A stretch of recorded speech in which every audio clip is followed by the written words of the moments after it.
What is up, everyone? Welcome to At the Movies with Matt and Ryan. It's been a while since I've said that one. I think over a month since we've recorded anything. I think the last time we did stuff was back on the radio back in April. But, things got busy. It was the end of the school year, so. But we're back regardless with a list of movies. And when I say A list, myriad of reviews. when I say list, it's a list. It's a lot of movies we got going here. So there's round 13. Uh, is that right, Matt? I think around there. Yeah. Lucky 13. Yeah. So quite a bit. So obviously we haven't recorded anything in a while, but we still saw quite a bit of movies anyway. So the product is there, I guess, which is good. What? What the it's all there. The We got 13 movies to review. But Alright, I don't know what the fuck he means. But alright, first movie. Let's go with A Quiet Place. Ugh. The directorial and I believe it's not the writing debut for John Krasinski. And it's also not the directorial debut because he directed The Hollers last year, but it's his first big mainstream movie, and it basically is an M. Night Shyamalan movie. nah, it's not good. It's awful.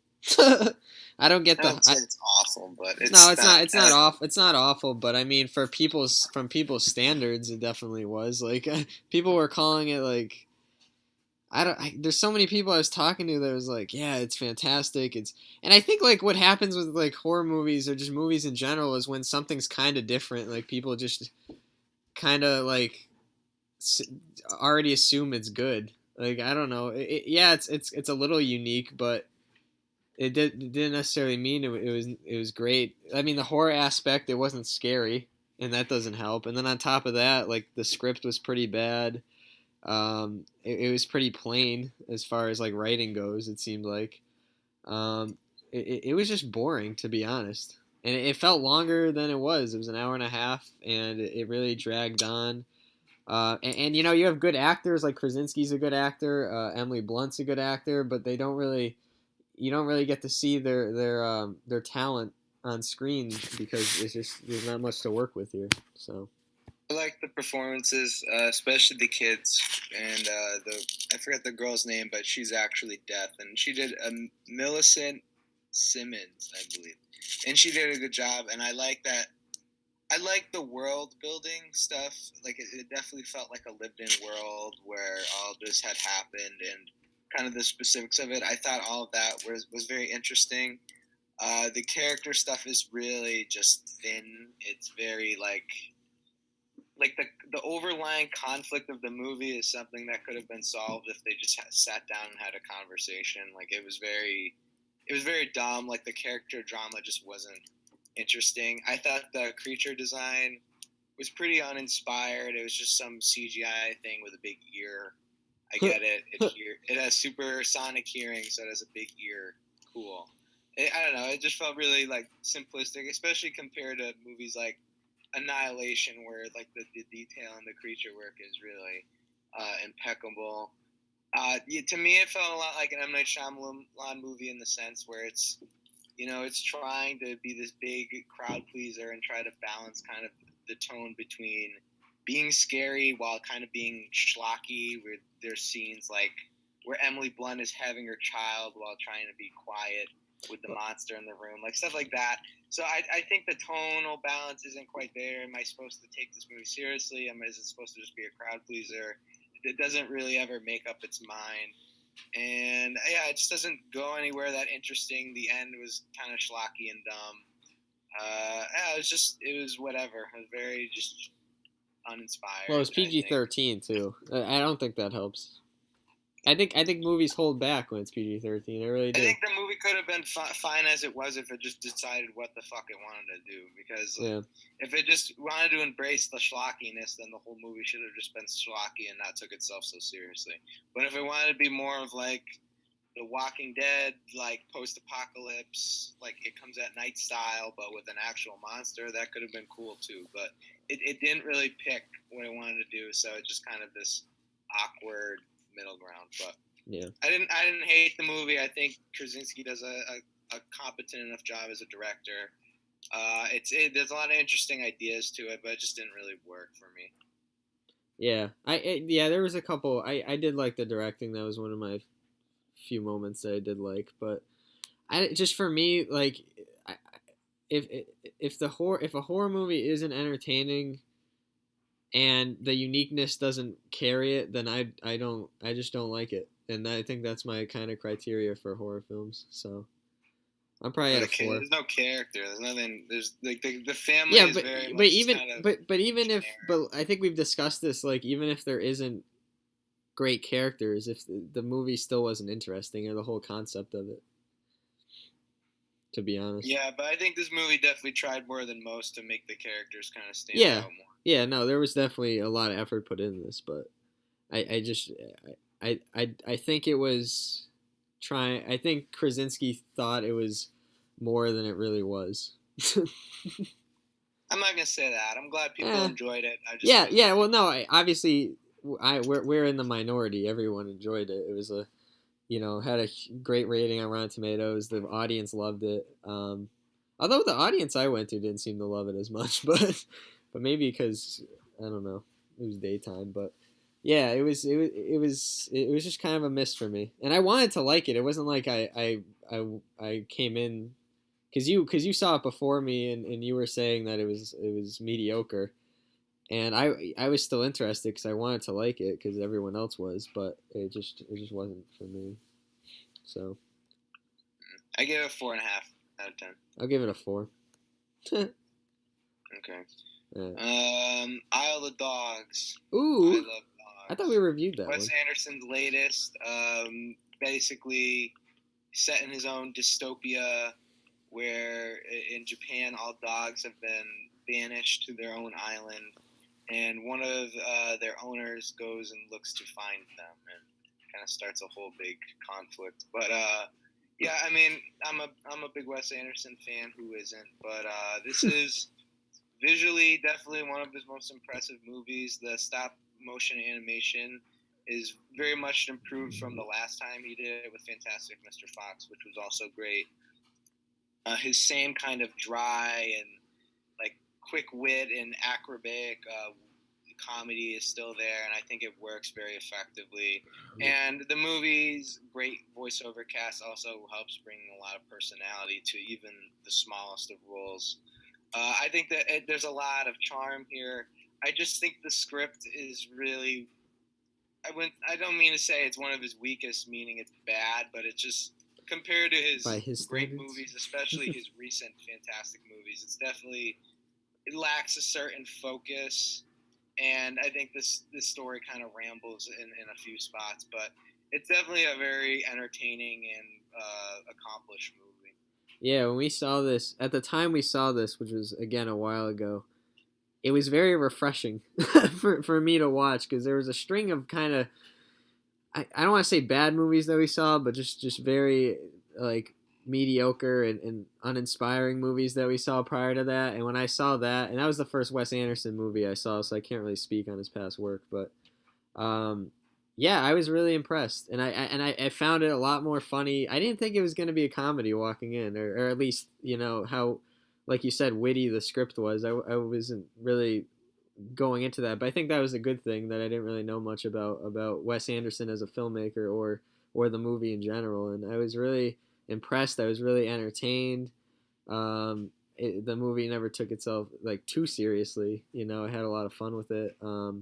Yeah, I thoroughly enjoyed the movie, and yeah, it makes me interested to watch like Grand Budapest Hotel because I know you said that was your favorite of 2014, and I know a lot of people have said it's one of the best movies of the decade. So yeah, it makes me interested to check out his past work this summer. His eye for detail is really unmatched in the industry. Just the symmetry and the beauty of each shot, and Yeah. You could really just take a picture of each frame and put it in like an art book and just kind of look through it. Yeah. It's always very impressive and very much a good time to get a Wes Anderson movie. So I give it an 8.5 out of 10.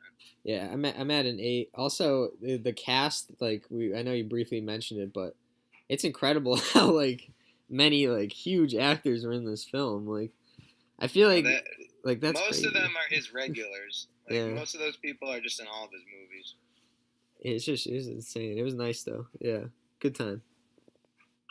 All right, next on the list we got Amateur. Oh God. Amateur. Oh, the basketball one. The The Netflix. Netflix. There really isn't that many sports movies now, but Netflix did release a. It's about a high school player who's navigating through trying to be an NBA player, and dealing with kind of the shady system that is the NCCA and one and done rule and things like that. This sucked. Wow. This was really trash. I give the director credit for knowing, and the writer for knowing that the setting and giving knowing how the one and done rule works in the college system. There was never anything that happened that, like, story wise, that felt inauthentic, but character wise and the dialogue is just terrible. Like, yeah. And it really gives this kind of this cast that lacks really any big names. I know Josh Charles is in it, but he's kind of the only big actor. But it just kind of leaves these actors there to suffer, and the kid it really does a shitty job. Well, the movie was. It's just not. It's not good. Well, the movie was kind of funny at times unintentionally, just because like you said the overall like concept of it, like, yeah, the director definitely knew what he was talking about, but like there was moments like during the games where like the players would like talk and how they would just talk to each other. It was kind of like very campy and very like that I just felt like that was very unrealistic. Like it was kind of like I said, it was funny unintentionally because like when they would make fun of the main actor, it'd be like what like so it would just be the whole movie is derived of authenticity. There's nothing about it that feels nothing about the character work or the dialogue. It would seem random. Like what happens in the movie. Like the ending is so fucking stupid. And it's just like nothing about it feels genuine or real. So yeah, I'll give it a 4.5. Just too bad. I'll give it a 5. There's some parts which I enjoyed. The father, like, it was funny because he reminded me like of a toned down version of LeVar, LeVar Ball. So it was like kind of entertaining to watch him and like I said, obviously the movie itself wasn't great, but like I laughed a couple times and yeah, it wasn't bad. It wasn't terrible for me. All right. Chappaquiddick. Oh, a surpriser. The story of Ted Kennedy's infamed scandal back in I believe it was 1970. It was the year after Robert F. Kennedy died, where he got in a car crash by his beach home and was with another passenger, but instead of immediately addressing the problem, kind of dicked around and did his own thing. But yeah, this has been kind of under the radar. It did get a wide release, but not a very wide release. I believe is barely in 1,000 theaters. But I think this is definitely kind of an underrated movie. It's definitely not the flashiest movie visually speaking. The direction's definitely a little flat, but the performances are really strong. I think Jason Clarke, who's really had a career of being an underrated character actor in a lot of movies, really being more of a supporting player. He really gets the shine here as Ted Kennedy. His accent was pretty on point, and I think the rest of the cast does a very good job as well, including Ed Helms, who is kind of in an interesting new role here. But I think the movie's most impressive accomplishment is its ability to kind of capture so many different perspectives. Even though Ted Kennedy is a scumbag for kind of feeling this way, but we feel the weight he has on his shoulders from his passing of his brothers and like the responsibility to live up to his family name. Yeah. But we also feel the weight of what he's done and how he's continually avoiding the system and getting away with basically, I mean, uninvoluntary manslaughter. So Yeah. it kind of we get it's critical while still showing us his perspective, which I approved. And I like that there's also some satirical moments here and there that add a little bite to the movie as well. So I give it an 8. Yeah. I'm around the same, but yeah, like you said, I think initially because I didn't know much about the story. But when initially when you watch it, you're like, wow, this guy, like fuck this guy. This guy's a scumbag. But I do agree that I think this movie does a fantastic job of like showing all sides and really delving into the details of what happened.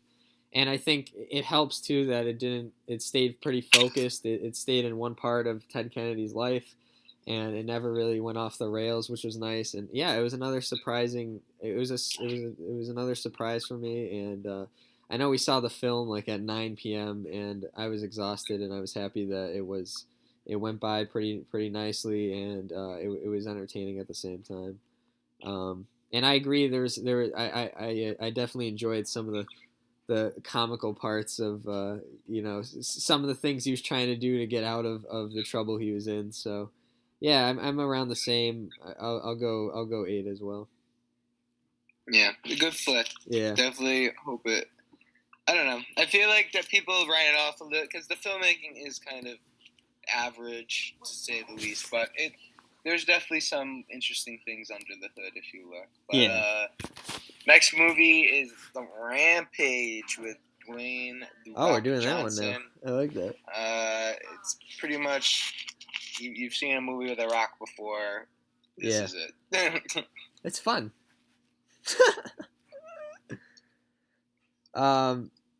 Yeah, my annual Dwayne Johnson summer movie. Basically the same stuff happens. He's kind of like the hero and everything, and he's like the everyman, it seems like. But yeah, I still really enjoyed the movie. I mean it was, there's nothing really to it. It's very minimal. It's very like, we've kind of seen these movies before, but at the same time, it's something I can't lie that I really really enjoyed by the end of it. And I do think like it was definitely a cinematic experience. It was definitely a movie you want to see in theaters because the sound effects and everything were kind of on point. I was impressed by like the quality of the sound. I mean, the theater was like vibrating and stuff. I don't know if that had anything to do with the film itself, but I was impressed by that, and some of the action scenes were cool, and Johnson brought his usual charm, but yeah, it was also interesting seeing Naomi Harris in this, but she does need to, she has, she had Moonlight and she has to do this now, so to make money. But yeah, it was good. I give director Brad Payton a lot of credit. Especially the opening action set pieces. It was probably one of the. It seemed like something that you could have put in an Alien movie or something like that. There's some. I appreciate the amount of bloodshed and death that was in this movie. It doesn't. It doesn't really pull back any punches, and I also appreciate that it does nail that kind of delicate balance between being jokey while still taking the story seriously enough, and while not taking the movie too seriously. And I think The Rock is a very good poster child for that, because if you need to, if he can cry over the gorilla, but he can also make his stupid, sex jokes too. Like The Rock can kind of handle both sides pretty well. I think, yeah, I mean, the story and some of the side characters are just painfully average and generic, but I think the movie does have enough fun along the way, and I think it moves at a good enough pace where its problems are kind of pushed away. And I think as an adaptation of Rampage, the video game, which has had different variations over the many different consoles, but it definitely represents that kind of mindless button mashing destruction that you see in a game. So in that sense, it's a pretty faithful adaptation. But I'll give it a 6. Like, it's nothing to write home about, but as like a matinee kind of movie. Like it works. It's fun. You'll probably forget about it in a week, but it is what it is. Yeah, I'm at the same. But is this the year for adaptations from video games? First Tomb Raider, now this. Is there a breakthrough? Well, I mean, I guess if you consider a breakthrough disposable entertainment, then I guess Hey, it's that's your better. I mean, qualification. hey. It is sad that the Rock did tweet when this movie came out that it's the best reviewed video game movie ever, which it technically is according to Rotten Tomatoes, but it still has like a 52 or something like that. It's not even fresh. Yeah. So, but that just shows you the struggle of making video game movies. But both Rampage and Tomb Raider are games that aren't very much heavy on story, rather gameplay and excitement. And I think the movies tried to match that as well. Yeah. That's good.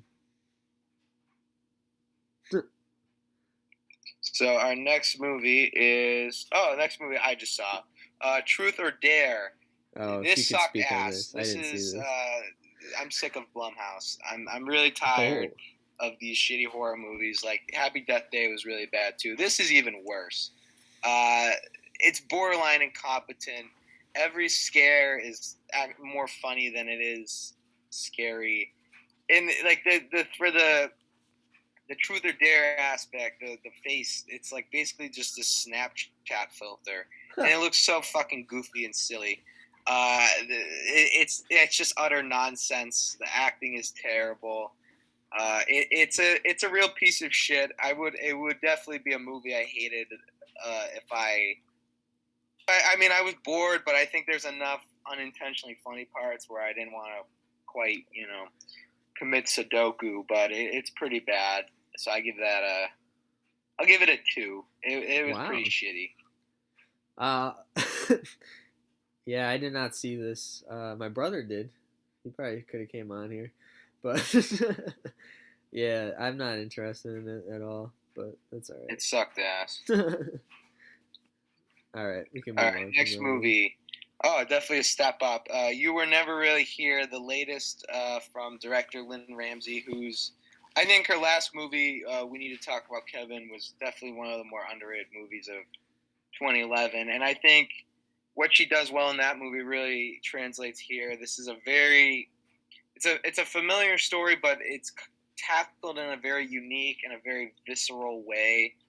Ramsey definitely, implements the show, not tell methodology of filmmaking to heart. We really kind of get inside the mind of Joaquin Phoenix's character, who's like this very tortured veteran dealing with PTSD, while also trying to rescue missing little children.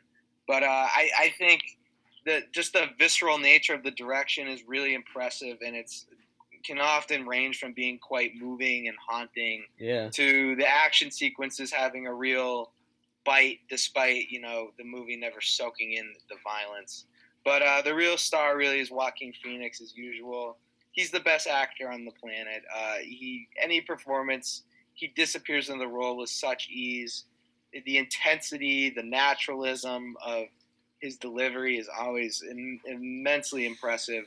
Yeah. And I fucking love any movie. Any movie he's in is automatically an interesting movie because he brings it to life in such a way that few actors really can. And I credit him and Lynn Ramsey for making a decidedly bleak and interesting movie that takes a lot of risks, and I think ends up being a very rewarding experience. So I give it a 9. It's my second favorite movie of the year. Yeah, this really was incredible. It was very intense, and I'm kind of sad we weren't able to see it in the theaters, because watching it on my laptop, there was 2 scenes in this film that I still think about. I'm like, oh my gosh, the way it was directed, and like you said, the directing just made it seem so real. Everything was just so real in this movie. It was really incredible, and it was because it was so intense. You were waiting for something to happen, and then when something did, it was they didn't make it. Ramsey didn't make it dramatic at all. they didn't make it dramatic at all, which was a good thing because it just stuck. Ramsey stuck with that realism, and yeah, I was really impressed. I don't think I've seen a movie by Ramsey, but besides you were never really here, but yeah, I wish I saw this in theaters. I think we were thinking of it, but it just it never went. It never stayed in theaters that long. So yeah, I'm at a 9 as well, 8 or 9. At least one of us saw it legally. All right. Next review is Gemini, the latest indie from Neon, the new upcoming distributor. This is kind of a throwback in a lot of ways reminiscent of 90s noir, but it definitely has more of a modern sensibility to it. Director Aaron Katz, I think, really does a great job with the movie. He kind of really captures LA in a glossy but kind of uniquely lit way, which is very intoxicating and instantly really interesting. I love kind of just how smart the movie is. It's very brainy. It understands. It's a movie that really understands what it is and what it's trying to do. It kind of makes fun of itself along the way sometimes, which I also kind of admired. But I think the real spotlight here is its two leads, Zoe Kravitz and Lola Kirk, who was fantastic in Mistress America. So it's great to see her as a star again. Their kind of nondescript relationship develops in some really interesting ways. I just think the movie, my one big flaw with it is the ending. It kind of things wrap up a bit too cleanly. You expect there to be kind of one or two more hits in that plot before the movie kind of ends, but instead it just kind of ends, and it's a little unsatisfying. But I think as an experience, it's very enjoyable and intoxicating, and Yeah. I give it an 8.5. It's probably my favorite movie of the year because these are my types of movies. First of all, just like the very intense like thrillers that are like kind of making you guess and think throughout the film. And I agree, like the ending was kind of odd, especially considering like the rest of the film was so dark and just like there wasn't many like I would say lighter points to the movie, and it was interesting. I disagree with that. Well, it was but how much of it was actually like not? I think the movie bleak. isn't really dark. I think it takes its subject matter seriously, but I think it does have a comedic streak to it that I think does add to the movie in a lot of ways. Yeah, I think very minimally. Like I think the scenes with I forget the actor's name, but he played one of the writers they're working with. Each scene he was in was hilarious because he would just kind of pick a point, kind of the character's plan in a way like he was the cipher for the audience in a way, and I thought that was really clever and interesting.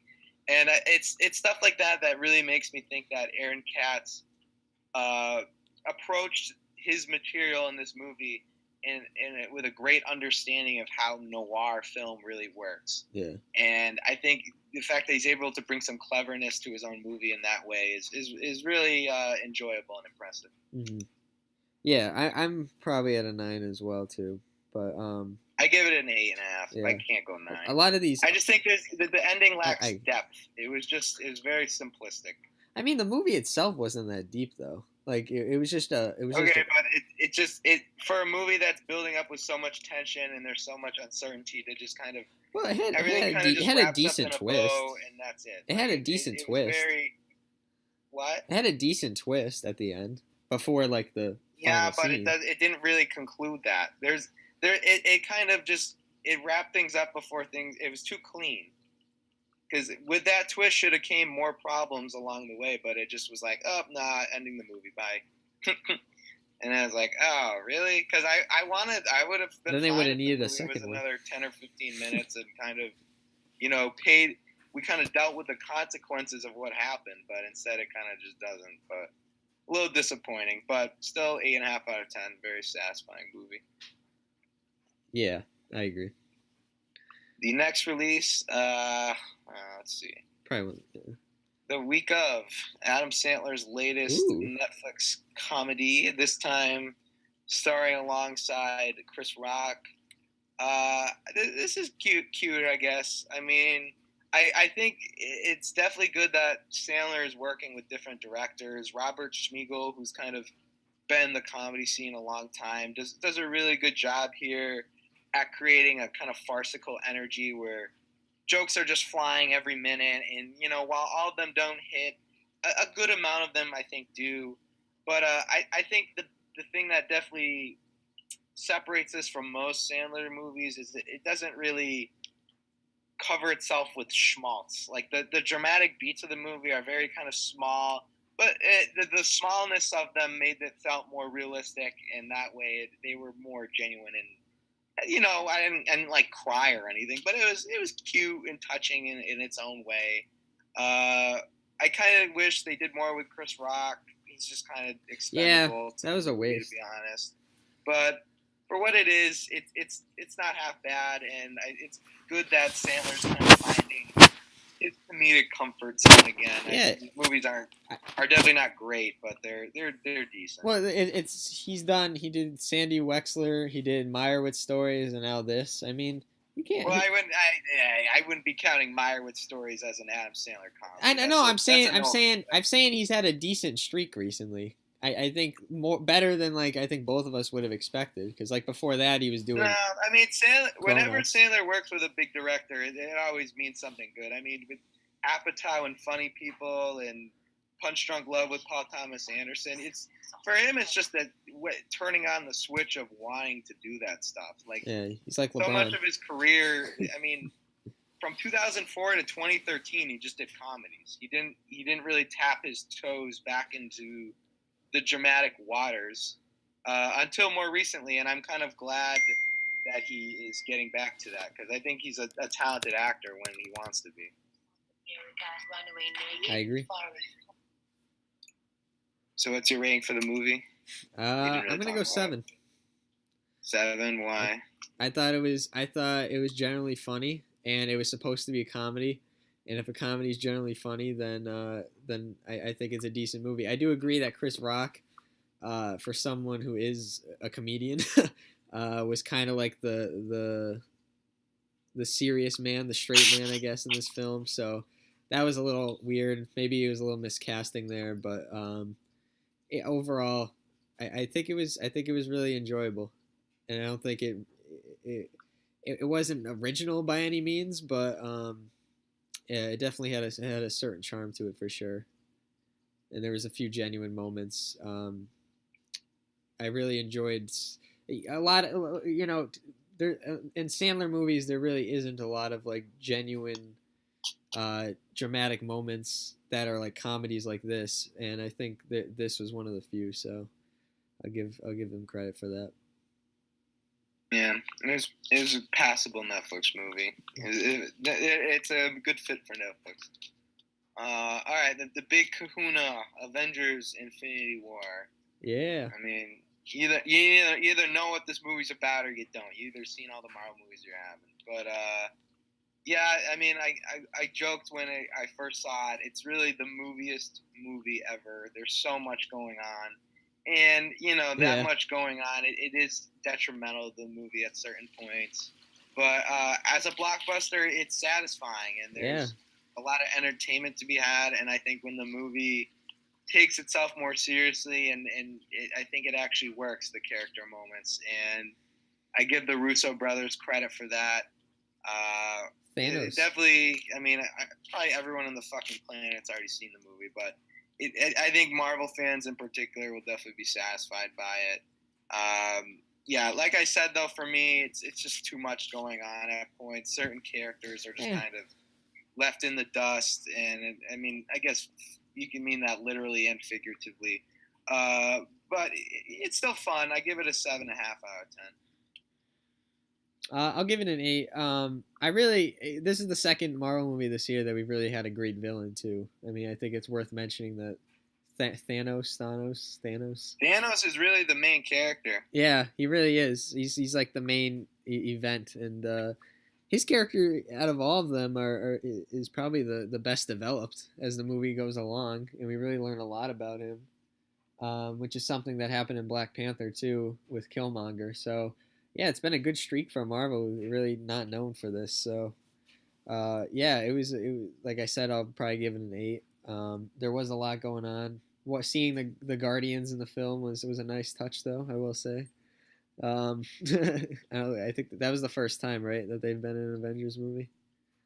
Yeah. Yeah, yeah, that was a good touch. But um, yeah, I mean the CGI wasn't like overtly terrible, which is good. The scene on Wakanda was pretty Well, shitty. yeah, well, yeah, And but, all the action that was good was the stuff with Thanos.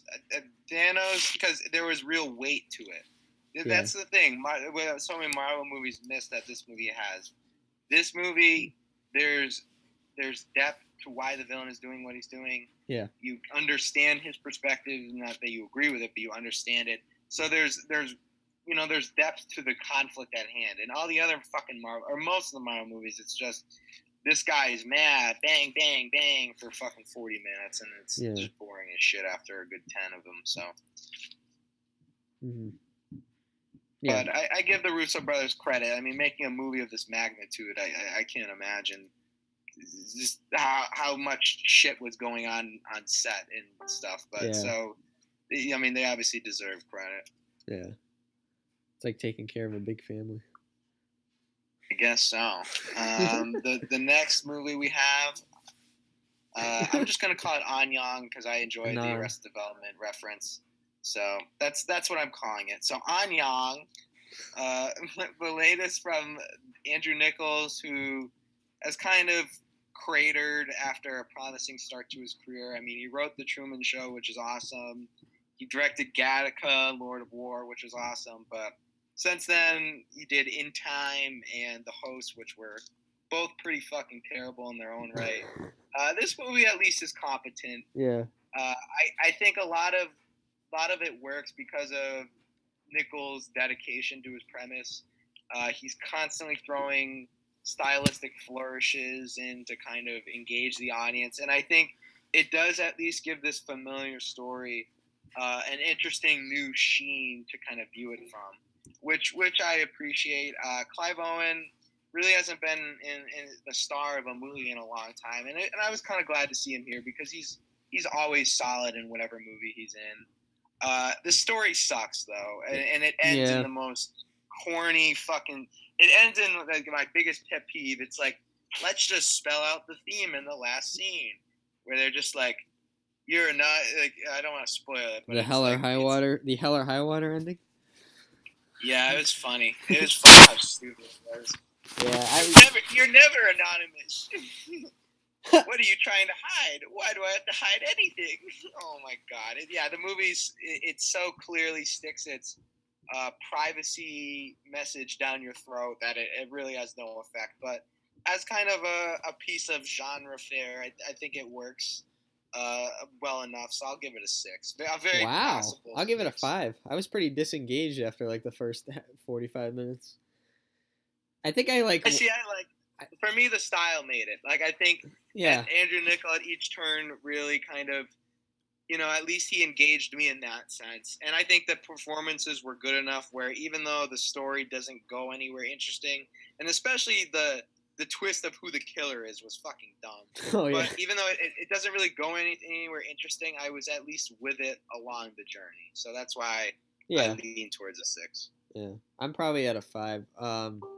I just like you said that the premise and the concept was pretty interesting at first, and then but then it just got bogged down by this kind of like ridiculous story, and it was kind of odd because like the premise was kind of unique, but the story wasn't. And I think that was probably the biggest problem. That doesn't shock me, considering Andrew Nichols' past fucking couple movies have been really dog ass. I mean, at least this is competent compared to those. It's like coming up with an idea. It's like coming up with an idea that's like great, and then you're like, all right, now what do we do? How do we make a story out of this? And I think that was what happened here, and that's why it didn't really end well. So yeah, I'm at a 5. Mm. Yeah, it's totally nothing to write home about either way. Next movie is Tully. Tully. Uh, Ah, I saw that second, recently. the second collaboration between Jason Reitman and Diablo Cody. Their last one was Juno, which is still one of the best films of the millennia. This is another great movie from them, and they really work well together. And I love how their skills complement. Cody is such a fantastic writer of dialogue. I love the dialogue is always very natural, but she still is able to kind of get the comedy in a very kind of subdued way. It's not. I hate movies where it's like everything builds up to the comedy. The comedy just kind of comes in very natural ways. And I think Reitman is such a great director at exploring personal trauma through montage. Like Yeah. the montages in this movie of Oh my just gosh, yeah. shit hitting the fan for Charlize Theron's character, who's a mother of That's the two first. It and was about to be a dizzying. mother of three. He really captures that kind of trauma, and this is a movie that'll definitely make you feel It's dizzying. grateful for your mama. Yeah, it's a fantastic movie about motherhood, but without being like wicked preachy. Because like the montages, oh my gosh, I was like, this is so dizzying to watch, and I think like that's how it feels, for moms out there, like that's how it feels for them, and it just, and I think Reitman really captured that really well, and it was just really cleverly written. And I really enjoyed too about this movie how it wasn't like a fuck all men type movie. You know what I'm saying? Like it was kind of like a men need to be more aware of their wives and stuff and what they're doing, but it wasn't like a fuck men, they're all terrible. And I really enjoyed that, and I think that's why the movie was so good. Yeah, a lot of genuine character moments, and Charlize Theron really a fantastic performance. I think where the movie's gonna win people over and lose people is its twist in the end. For me, it works in some senses, and it doesn't work in others. I appreciate the extra layer that it adds to the movie. It does give you something else to think about, and it does talk about a subject matter that I think is very much undercovered in movies. Yeah. But I also think it kind of needed more time to resolve that. It kind of just we get we kind of get the one big movie speech, and then the movie kind of ends. I kind of wish the movie kind of addressed what the twist was, and with the characters in a little more of a genuine way, rather than just big speech and then the movie ends. But that's really my one like major gripe with the movie. Otherwise, I thought the character work, and then again the seamless collaboration between Jason Reitman and Diablo Cody really was great. Charlize Theron, great performances as well. Give her credit. Mackenzie Davis, right? Was that the other actress? She did a good job. Mark Duplass, my man. Yeah, Mark Duplass. He wasn't in it very often, but when he was, he did a great job. Yeah, it was an overall great ensemble performance, and yeah, I'm at an 8.5. I'll go 8.5. Yeah, 8.5. I think definitely would love to see Reitman and Cody continue to work together because they're a great team, and especially because both of them really have had very mixed success post Juno, especially Cody. She really hasn't had that signature script, but it's good to see her kind of craft something really good and really inspired here. But our next movie, I'll do Life of the Party real quick, and then we'll finish with Breaking In. Yes. Life of the Party, which is the newest Melissa McCarthy comedy. Cool. I think I'm more of a McCarthy fan than most. I don't hate her like some people, but I think she can be funny. But I think this movie is just really uninspired. I don't think it's devoid of funny moments. There's a couple of funny parts here and there. I think Maya Rudolph especially steals the show. It's definitely well intended. It tries to say something about kind of discovering yourself. If you're a mother, you're not just a mother. You're your own person as well. You're not just a significant other or a mother, whatever shit. But yeah, I just don't think there's enough humor there, and I think it takes too many generic kind of studio comedy turns for me to really ever be that engaged with it. It was very much just average the whole movie. So I'll give it a 5 because of that. Yeah. It's not worth Is that the seeing. one? She's in another one coming up, right? Too. She has a few movies on. She has one of her other comedies comes out this summer, which involves her and as a cop, and she co-stars with puppets. So that one looks interesting because it's like basically a vulgar puppet movie. So I'm curious to see that one. And then she has that kind of Oscar bait movie with Richard Grant coming out later this year too. Yeah. But the last movie we have for today is Breaking In, Woo! which is a Gabrielle Union home invasion vehicle. This sucked ass. Matt, do you know moms are very protective of their children.